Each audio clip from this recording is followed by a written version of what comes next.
Bonjour à tous, vous connaissez bien sûr Freezer, un des méchants les plus emblématiques de DBZ, le tyran de l'espace qui fait exploser des planètes au petit déjeuner. Il revient en ce moment même dans l'OAV La Résurrection de F, avec une transformation toute belle, toute nouvelle, mais savez-vous de quelle race est Freezer? Eh bien c'est ce que nous allons voir tout de suite dans Capsule Club.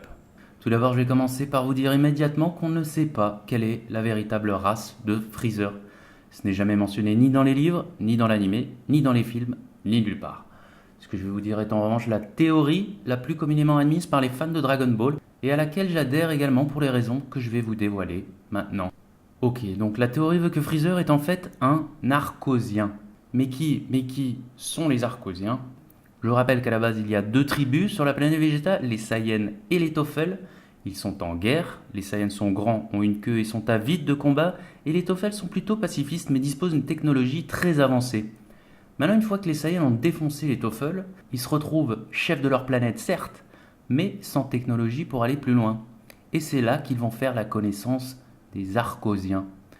Les Arcosiens, eux, ils sont à la recherche de main-d'œuvre pour s'approprier d'autres planètes, et en plus, ils disposent d'une grande avancée technologique. C'est ainsi qu'ils vont former une alliance dévastatrice, les Saiyans devenant donc des mercenaires qui se font désormais équipés et rémunérés en échange de la conquête de nouvelles planètes pour les Arcosiens. Maintenant, pourquoi avec si peu de détails pense-t-on que Freezer est un Arcosien? Bien, premièrement par la nature de leur accord. On sait depuis le début que Freezer fait appel aux Saiyans pour conquérir des planètes, exactement comme le faisaient les Arcosiens. C'est normal, quand on a une galaxie entière à terroriser, il faut quand même savoir déléguer un minimum. Ensuite, au niveau de l'apparence physique, on constate qu'à l'époque, les Arcosiens portaient tous des capes, un peu comme le faisait Chill, l'ancêtre de Freezer, et accessoirement le roi Cole, le père de Freezer. Aussi, quand Maître Kaio raconte l'histoire de la planète Vegeta, il ne sait pas encore que c'était Freezer qui avait détruit la planète, mais la personne qu'on voit dans son explication porte également une cape. Maintenant, regardez la tête. On ne peut pas s'empêcher de voir la ressemblance entre cette bouche et celle de Cooler dans sa dernière transformation. Accessoirement, je rajouterai que ce petit côté métallique est pas sans rappeler l'étonnante aptitude à se faire robotiser qu'a Freezer, mais aussi Metal Cooler.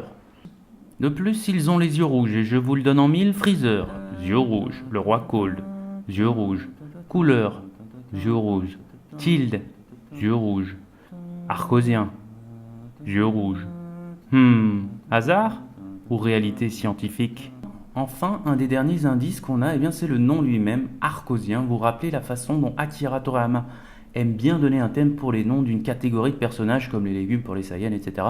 La couleur Freezer, Cold, Chill, bref, tous les personnages faisant partie de la race de Freezer ont un nom en rapport avec le froid. Et Arcosien, vous voyez la racine du mot Arcosien, arctique, antarctique, enfin vous voyez, il y a également une consonance, un rapport au froid. Peut-être que la planète natale de Freezer est une planète glacée, qui sait, et c'est pour ça qu'il a un cœur de glace.